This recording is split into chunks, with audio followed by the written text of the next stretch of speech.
Hey guys, what's up? Welcome back to the At Last podcast. Ooh, this is so exciting. This is season 2. I missed this. Yeah, this is really fun and exciting, and it's just a brand new season of life. So, wow. You know, it's Look been at a that little play on while words. since we chatted and talked, and so much has happened. So much has happened. When was the last time we recorded? The last time, we last time posted an episode was May 23rd. And now it is August 22nd. Dang. So summer's gone. Summer is, yeah, summer's gone. Yeah, summer's gone. If you're new here, this is That Last podcast where myself, Megan, and Isha, we discuss different topics, different things going on in the world, in our culture, and how we can navigate that and how to empower us as our role as a woman, as the helper. From a biblical point of view. Yeah. And that's kind of our heart behind this, is to share our thoughts and hopefully help people on their walk with the Lord. Mm-hmm. No matter where you are in life or no matter where you are. Yeah. And so we didn't really have an ending or a closing or a goodbye to season 1 because we had planned to do a finale episode, and then I went into labor. Yeah. So that kind of stopped everything. That kind of erased all that. So instead we'll just kind of do like a big intro to this season with a recap of how life has been. Yeah. We're going to start from May, basically. I'm going to go first. Yeah. Well, so May last time we record, basically after that, we had move night.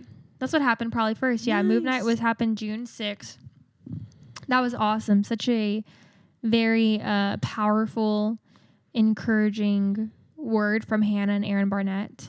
And man, that was an amazing night. We had been praying a lot about that. And we had known that God was going to do something crazy. But the response time that night was still something that I can't get over. It was a call for healing, and I don't even know how long we went, but I know we were worshiping till like 12:30 or 1 a.m. And it was just filled. I think almost every single person in that room, except for a leader, was at the altar on their knees, like begging for healing. There were tears. There was crying. There was high emotion. But then afterwards, there was so much of a relief on so many different faces of what the Lord had done. That was a really beautiful thing to see and witness. So the Movie Nights was an awesome time. We have our second one, September 12th. That's coming out. Very excited about that. I'm excited to make it to that one. Because I didn't get to go to the and first you're doing one. a table talk. Yes, I am. I'm going to be talking about cultivating a healthy relationships and community, because it's essential to life to have healthy relationships.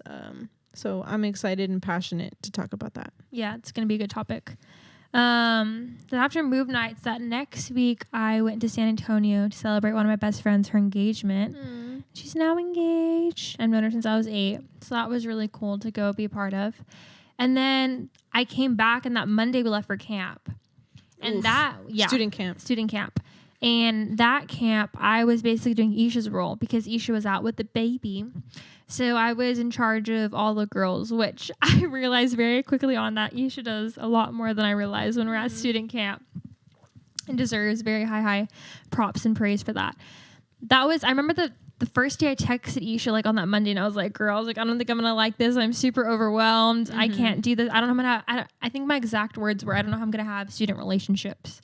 I just didn't, because when I got there, it was just go, but not with students, with like different tasks that needed to be done. And so I felt really discouraged. And then I think you told me, just wait, like the relationships, the time will come, it'll fit in. And then boom, Monday night, it started with having different relationships with girls. And then majority of my time from Monday night into Friday morning, I don't think I had a moment where I wasn't spending it with a student in a conversation. They were just more than I ever have as a leader before. Like wow, the flip. No, yeah. Because I think this time my mind was like, I had time for capacity of leaders in terms of how can I help serve you, but not talk about like, I don't have time to talk to you about just, giggly gaggly stuff, and then students, and I am so thankful for all those beautiful conversations I had. I went to bed so many nights overwhelmed by the goodness of God, because of the conversations I was able to have with those precious girly pops. I'm just so thankful for all of them. And so it was just fruitful conversation. Like one night I didn't even have dinner. I ate it I think it was extended worship night. And I had like 20 minutes. I ate it during the message part on that night because that was the only time I had to eat dinner. But yeah, it was a wonderful week at camp. There were a lot of amazing things that happened, and it was just really cool to experience what Isha does. But then also I think this is going to be helpful for next year when I go back as a leader, to be able to understand like what you're doing. And also like if for whatever reason you need to be in somewhere else, like at a time, like, hey, Megan's already done this. Like she can fill in if I need to go be the student at the nurse or whatever, cool. So I think that'll be cool for next year. So that was fun. Then after camp, I came back and then I went on about a week-long vacation with my family. We drove from McAllen to San Antonio to Dallas to Illinois to Nashville, back to Dallas, back to San Antonio, back to McAllen in the span of like a week. And it was so much fun. I got to spend a lot of time with one of my cousins who I didn't really have time with my cousins growing up. So that was super amazing. I'm so thankful for that relationship bonding experience that happened. That would not have happened if we hadn't gone. And now I have, this amazing cousin, obviously for life, but our relationship got so much closer. But it was a lot of driving. And I think that kind of put a wrench into it kind of feeling relaxing, because it just felt I was in one place for 24 hours and I'm in another place for 24 hours. It just constant like that instead of being at one place for the whole time. So that was kind of a lot. And then I came back and then I had maybe a week, I think, of time standing still. And then... What about Kids Week? Yes, that was the next week. And then I started off the first day and I got COVID. Oh. Yeah, so I was out for like 3 days. Oh yeah. So that was terrible. And then I came back and I was just so tired. And then maybe I had another week of things like chill. And then I went to Chicago, which, oh my goodness, that was one of the most amazing conferences I've ever been in my entire life. Generation Distinct, if you're listening, you don't follow them, you need to go follow them. What they're doing there is incredible. Those are the people who came to Move Nights, Hannah and Aaron Barnett. Their nonprofit is exceptional. And their whole purpose is to help young adults achieve the God-given goals that have been put on their heart. And her whole saying is the wrong that you were made to do right. And it is just powerful. It is powerful to be in a room with other like-minded people who are passionate.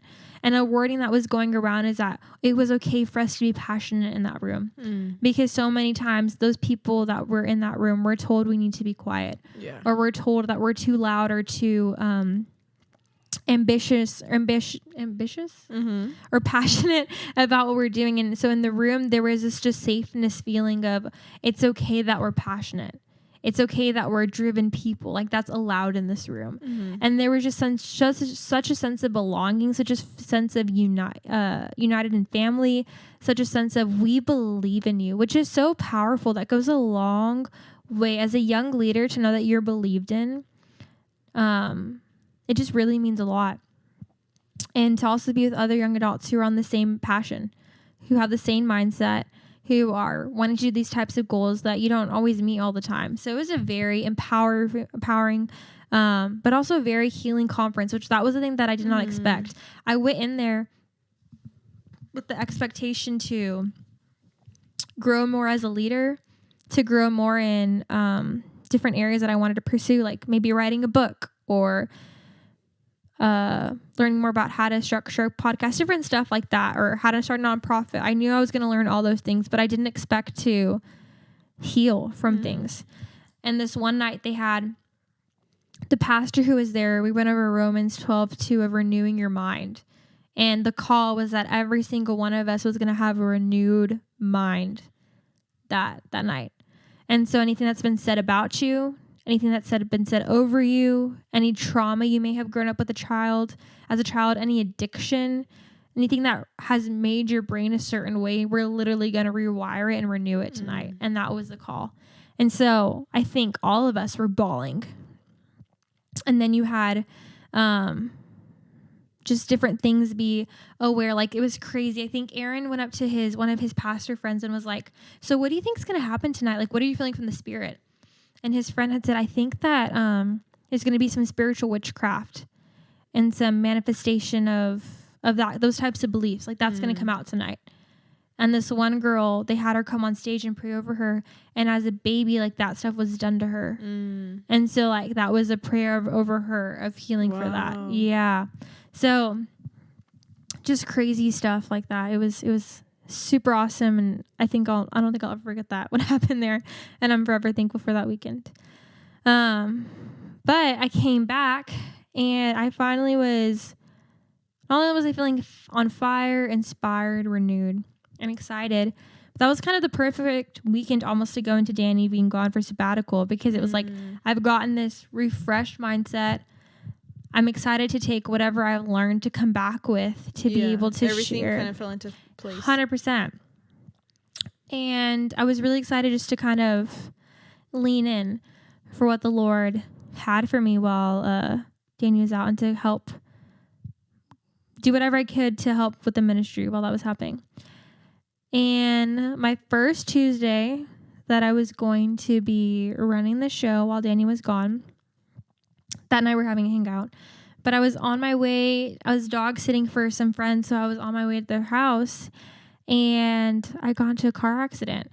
And this lady just completely ran the red light. I think I waited even 20 seconds. It was like 5 to 20 seconds after the light had already turned red. So it wasn't like I just immediately went. I was turning left on a green arrow. And I hadn't even started turning left. I was pulling out, and I was going slowly because someone just ran the red light. So I was already approaching this light with, So I was already approaching this light with extreme caution. And I'm pulling out, and I keep going a little further because I don't see any cars coming. And then I feel this need to look to my left. So I look, and a car is coming at me full speed. That's crazy. And I stopped my car, and I was going to honk, and then I got hit, and she spinned my car into the whole other direction and lane, which is the miracle I didn't hit anyone else. But even at that, it was a crazy thing that she didn't hit the hood of my car. I mean, hit my car door side, because I got T-boned, but instead she hit the hood of my car. And if I had kept going, she would have hit. Yeah, you would have been much more injured. Yeah. So God's hand was definitely over that entire situation. But I remember they were like, "Are you okay? Like, do you need to get checked out?" And I was like, "No, I'm fine." I was just running on extreme adrenaline. And then I had a panic attack about getting like into my parents' car to drive, so I was so scared. But then the next day I woke up and I was like, "Oh, I don't feel okay." Ended up having a mild concussion, and I couldn't like work then. Basically, I was out the rest of the day. I was out the rest of the week once that happened. And so I was just feeling super overwhelmed, because I was like, "Oh my goodness, I'm supposed to be helping all the stuff with Danny and all this stuff," and it just feels like I got immediately just hit with this. And then my weeks became so consumed. These past 2 or 3 weeks have been extremely, extremely overwhelming, because on top of everything, I have had to go to physical therapy appointments, and I've had to go to lawyer meetings, and I've had to do different things with that I wouldn't have had to do before. Yeah. And so it just felt like every single time of my life was kind of like being taken up by something. And it's been extremely overwhelming in different moments. But throughout it all, the Lord has definitely been a rock and a solid foundation in the thing that I'm leaning on. But will you share what you said Wednesday? You were talking kind of about how it's kind of felt for you just like you haven't gotten a break basically the past half a year. But you shared a scripture that you felt kind of summed up everything that is happening. And then kind of like, what's God doing through all of it? Because there are good moments, you said, but there's also the moments that make you feel like, okay, this is very daunting. Mm-hmm. And it's hard to remember the good moments that are happening because stuff just keeps happening. Yeah, no, for sure. I'll definitely share it. Yeah, I kind of feel like ever since April, my life has kind of been hit with like huge wave. And it has definitely felt like one thing after the other, after the other, after the other. And I'm just kind of begging for some rest. But it's 2 Corinthians 4, verse 16. Therefore, we do not give up, even though our outer person is being destroyed, our inner person is being renewed day by day. For our momentary light affliction is producing for us an absolutely incomparable eternal weight of glory. So we do not focus on what is seen, but what is unseen. For what is seen is temporary, but what is unseen is eternal. And if you go to chapter 5, it says, for we know that if our earthly tent we live in is destroyed, we have a building from God, an eternal dwelling in the heavens, not made with hands. Indeed, we groan in this tent, desiring to put on our heavenly dwelling, since when we are clothed, we will not be found naked. But really, it's all of 2 Corinthians 4. If you haven't read that chapter, you really should, because it's so good. Like if you go to up to verse 8, we are afflicted in every way, but not crushed. We are perplexed, but not in despair. We are persecuted, but not abandoned. We are struck down, but not destroyed. And I really feel like that's kind of been my life verse for a while, because even when I was sharing this with someone, they're like, but you're always just full of life and radiance. And it was just kind of a reminder that first of all, you really honestly never know what someone is going through. But second to that, when you have a Jesus, even when you're going through the darkest of times, there's just an incomparable hope and peace that's over you. This year has felt like thing after thing, but also at the same time, I've just had this super huge, deep-rooted relationship with the Lord because of it. Like I was processing, and before this year, my relationship with the Lord was good. My relationship with the Lord was great, but my relationship with the Lord now is deep. Yeah. Before I wanted the Lord, now I have this dependency on the Lord because that if I don't know you've been through the deep with Him. You've been through trenches now that you hadn't yet experienced that take you to a deeper level, literally, in your relationship with Him. 100%. Like I had grown with Him and I had grown in this relationship with Him, but I hadn't gone through anything daunting with having this type of relationship with Him that I do now. And this year has been filled with just different things that have been extremely overwhelming or daunting, and I don't know how I'm going to get through it, and I don't know where light is at, and it just feels extremely crushing at times. But that's when the peace of God that surpasses all understanding comes upon my brain, and that's when I sit with Him with those tears and those questions, and then our relationship becomes so deep, where now it's like when I'm in this dry season, I remember reminded in Isaiah that He's going to pour water on my dry land. And then from that, fresh springs is going to sprout up because of that. And so as Christians, we are promised in the Bible that life is not going to be easy. We are promised that we are going to be persecuted. I mean, Paul's talking about it right here, that we are going to be afflicted in every way. But we are not crushed. We are perplexed. Like you can question it, but you won't be found in despair because you have joy. We are persecuted, but not abandoned. In this life, when people question our faith and persecute us on this world, we know that we have a hope that Jesus will never leave or forsake us. And so as Christians, life is going to be hard, but think of it this way, like there's people there who are going through the same trials we are, but they have no hope or peace. All they see is what they're going through. They don't have an unseen to look forward to. But us, like as we're going through this, we can have a reminder that this is building my deep relationship with my Father, that one day I'm going to be able to see Him in heaven. And so as much as it's been a hard year, it's also been such a beautiful and fruitful year, because through all those different trials, now not only is my relationship with the Lord so much deeper, so are my relationship with my friends. I feel like I am so extreme, more close to all my friends that I have in my life. And now I'm even closer to certain ones that never wouldn't have been closer, that I wouldn't have been close to before if I hadn't had gone through this. Yeah. And even with speaking, I feel like it's put a new dependency of me being sensitive to the Spirit, of being obedient to him, because now I know his voice more because I spent more time with him. Yeah. So then it helps in that arena too. So while it's been a hard last couple of months, it's also been a blessing to see the Lord's hand upon it. And even though I'm perplexed or confused at times, I know and trust that he's doing something that I can't see, and he's making a way in the wilderness. Yeah, I appreciate you sharing that, because I feel like that is so relatable to people listening.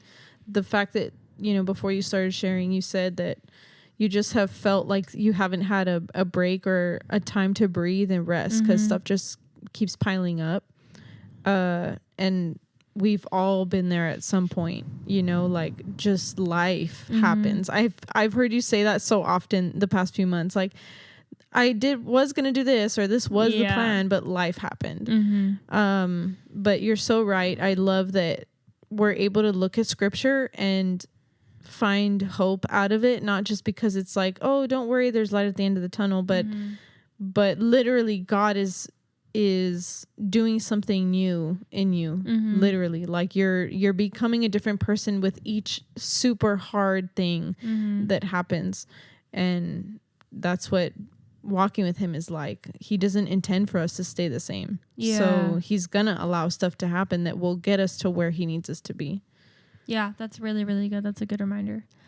So, well, Miss Isha McGee, walk us through where you've been the last couple of months with the baby. I've been at home. No, not the whole time, but walk us through what giving birth was like, and momhood. We probably have a lot of people listening who have never, maybe they've no one in their life who's ever, like, they've never walked through someone before who has. I haven't. Yeah. Like, what's that? Yeah. Share. I was thinking about this literally just like a few minutes ago, but like there is so much that you will never understand until you do it, until it's you. Yeah. It is insane, because I was pretty proud of the fact that, like, I'm a pretty understanding person. I can put myself in someone else's shoes for the most part.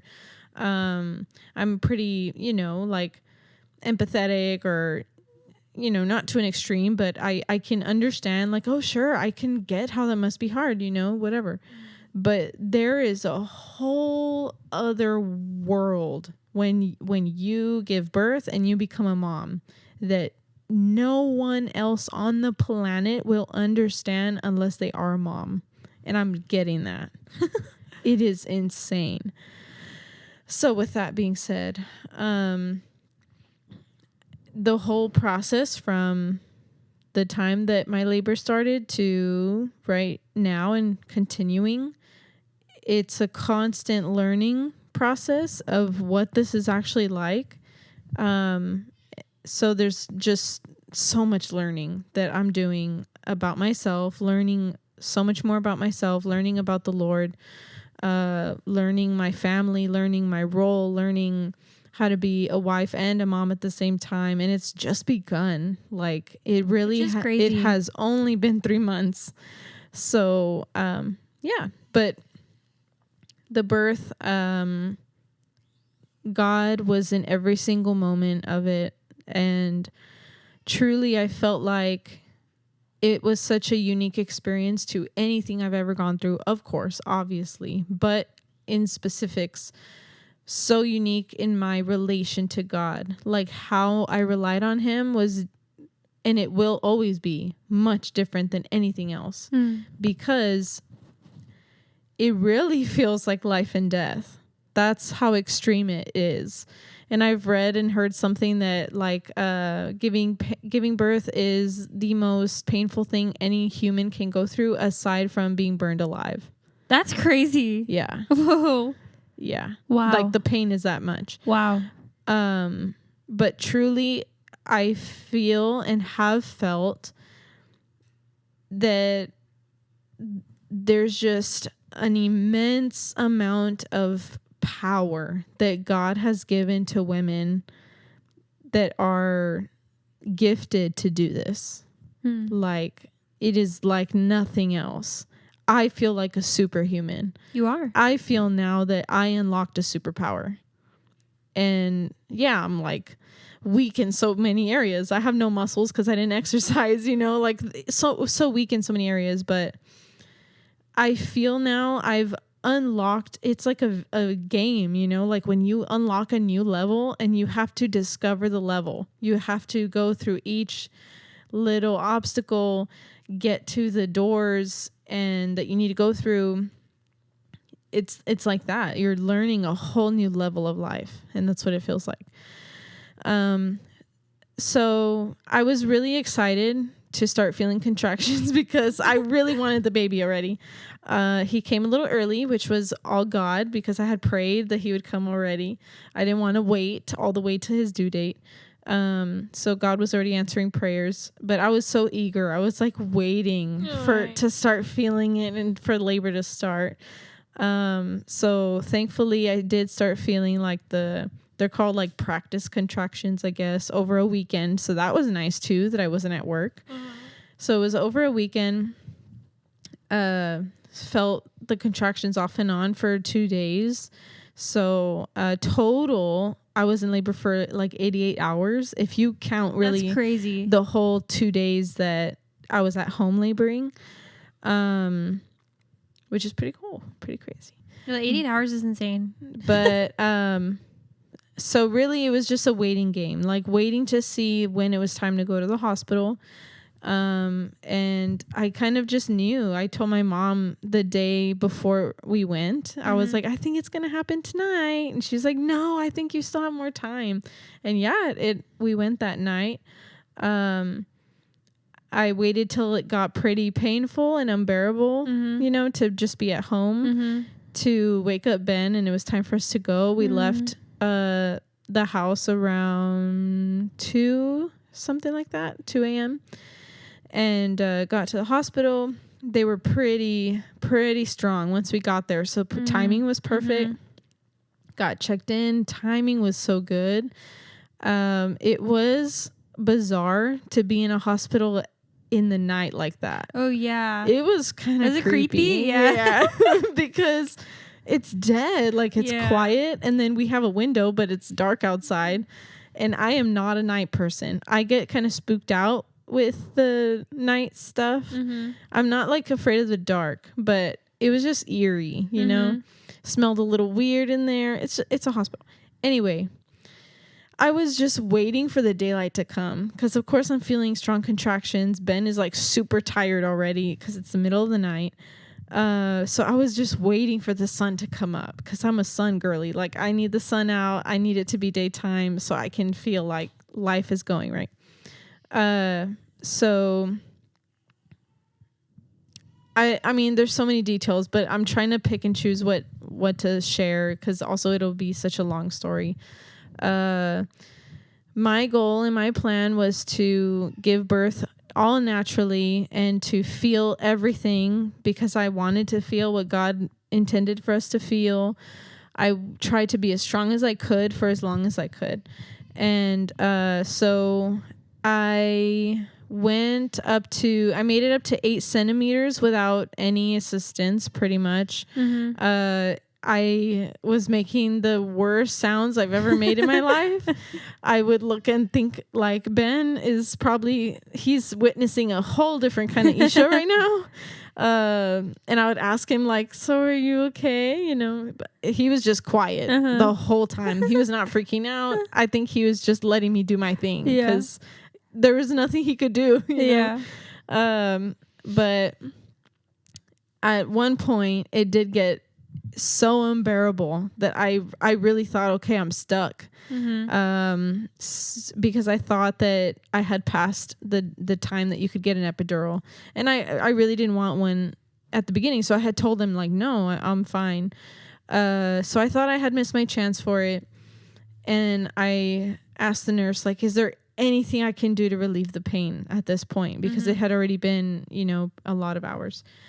She said, no, unfortunately, you can only get the epidural. I was like, oh, I can still get that. I just nodded. I looked at Ben and we nodded like, yeah, we'll do it. Everybody's journey is different. Yeah. Everybody's birth story is different. I am so grateful for mine. That was God, because I wanted it at the end, and I was able to get it in time. Can I ask you a question about that really fast? So now, like, knowing like what the pain is like, and they can get an epidural at 8 centimeters, do you think next time, like, do you want to try not to get the epidural at all, or do you want to try to get it from the beginning? Like, the minute you go into labor, like, yeah, give me that epidural. No, I definitely won't do that. Okay. No.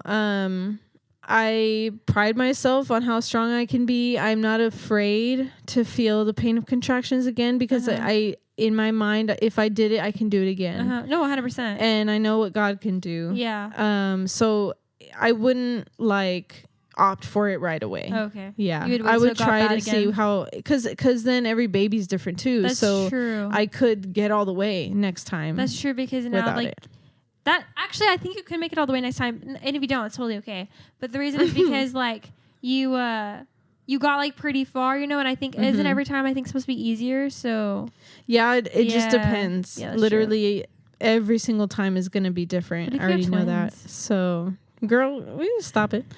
But anyway, sorry. I just was curious about that. I did still feel so proud of myself for going through all that pain for so long. No, yeah, you should feel very proud of yourself. Because my goal was no, that's super painful. I'm just, birth the baby out. No help whatsoever. I remember saying that. I was like, yeah, she's gonna get the girl. Yeah. Well, but I was just, either way is amazing. You're pushing out a baby. Oh, absolutely. Yeah. It's fine. So getting it was kind of funny because it was pretty last minute. It was very last minute when I got it. So I was in a lot of pain and I was moving a lot. Like, I couldn't really stay still and I had to grip the bed. Like, you're just moving. So you have to be in a certain position to get the epidural. And the doctor, first of all, everyone on staff in that hospital was top tier. Aww. So amazing. Incredible. So the doctor came in that does the shot. He was really nice, but he was like, I can come back later, because I was not sitting still. They're like, no, she can do it. So the nurses helped me, and they're like, you're just gonna have to breathe through the contractions because you have to be still. And I was like, oh my God. It was insane, but I was like, I just gotta sit still. Sit still. I just was talking to myself, because I knew, okay, once I get it, then it'll be okay. So just make it. Started to feel no pain probably a minute after in my stomach. No pain whatsoever. Going from I thought I was going to die to no pain whatsoever in a minute was insane. I was in heaven. Yeah. I was smiling. I'm sure your whole demeanor changed. Oh, I was a different person. And I straight up looked at my nurse and I was like, you saw the worst of me and now I'm a totally different person. And she was just laughing. I was smiling at Ben. It was so funny.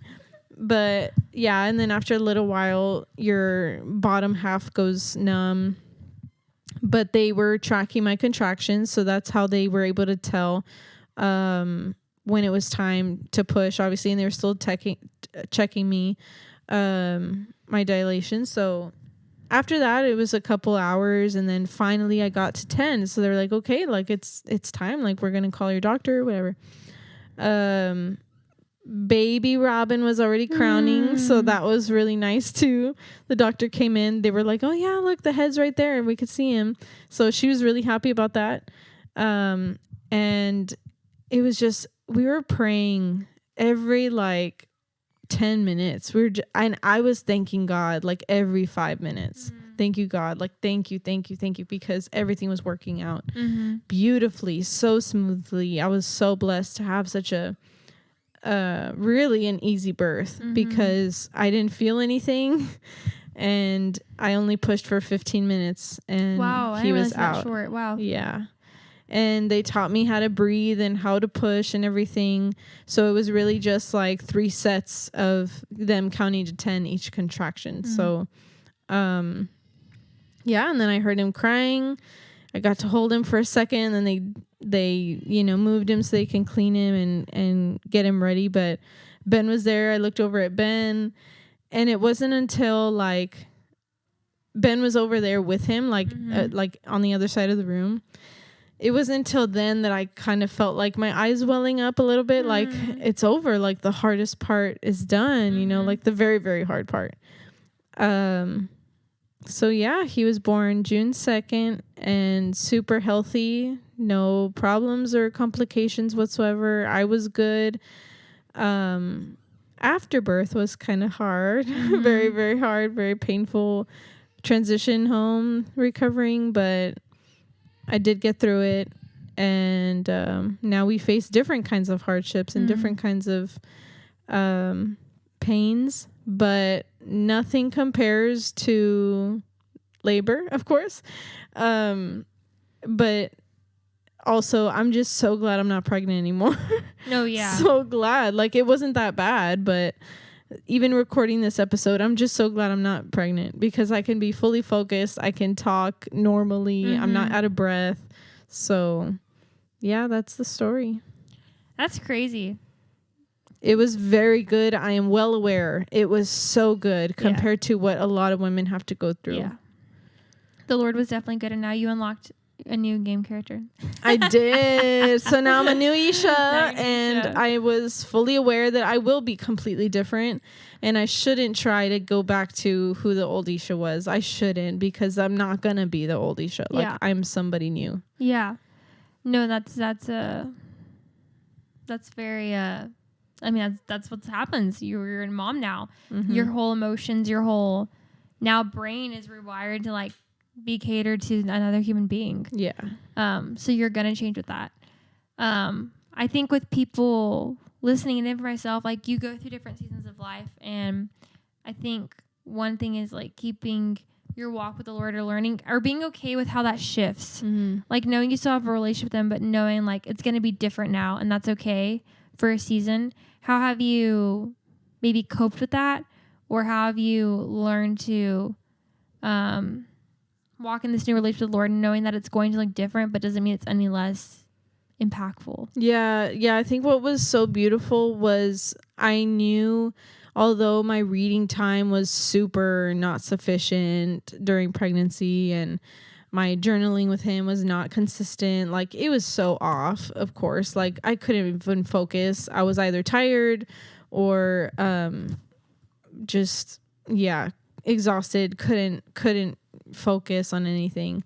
I think what's so beautiful is that although all that was lacking, who I am with him and the foundation that me and God have had over the years is still there. That has never gone away.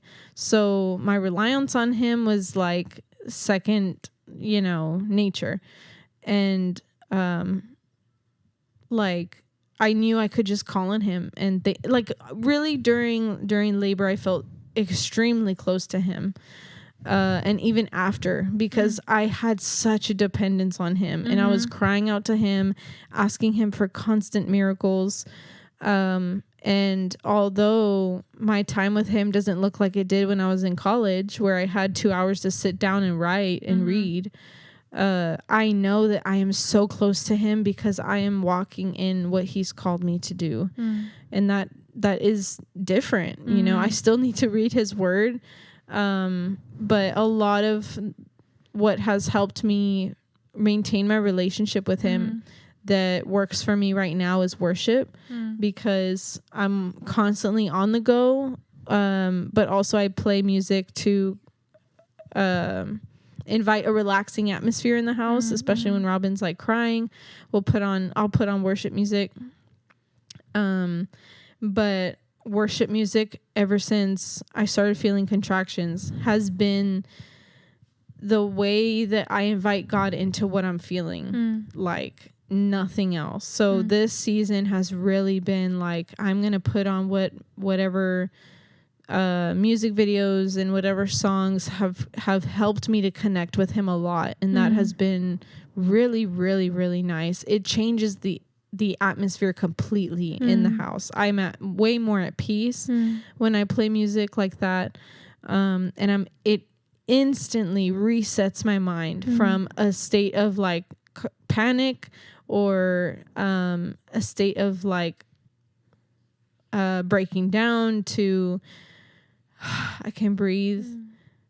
God is with me. And it's just reminders like, oh yeah, he's here. I did a hard thing and we're together. It's okay. Yeah. And that's beautiful because so many people can, I think, relate to that. And also it's just a reminder, even if you're a mom or not a mom, on ways to cope with your emotions and how to invite the Holy Spirit into that when you're feeling those things, not to feed those emotions with maybe things that are going to make those emotions more loud, but to feed your spirit with something that's actually going to calm and control those emotions. I think that's beautiful and a really good reminder. Is there anything, maybe, I don't know, this could be kind of a cool, interesting question. I don't know why a cool, interesting question. Maybe for girls who are listening who want to be moms, what's maybe some advice you wish someone would have, or maybe, I don't know if advice is the right word, but you wish someone would have told you about motherhood, but you never really knew or heard about, that no one ever ever told you. But now as girls who want to become moms, you're like, oh, you should know about this, or this is something that you should think about, or I don't know. Does that make sense? Yes. Okay. I mean, there's a lot that I could possibly say. Like, I could sit down with someone at a coffee shop and probably talk about that for 2 hours. But probably the most beautiful thing I've come to realize, and then also I've repeated this to people, is this is the biggest accomplishment you could ever do as a woman. And I'm not saying that to put anybody down that is not able to have kids. Like, I'm just saying that God created us with the ability, with the way our bodies are made, to do something that no one else can do. Of course, other women can. I don't know if that makes sense, but truly after I went through that, after I saw my baby, is when it all hit me, and it was a new realization that like I can't do anything that would top this. Basically, is what I felt is like, I did it. One, this is my number one dream. Like, I've always wanted to be a mom, but nothing that I do now after this could top it. Everything else will be great. I want to write a book one day, or, you know, maybe I'll be a traveling speaker for a little while. Whatever kind of dreams I have will be great. They'll be super amazing, inspiring, but nothing will ever be like this because I pushed my body to an extreme that nothing else could compare to.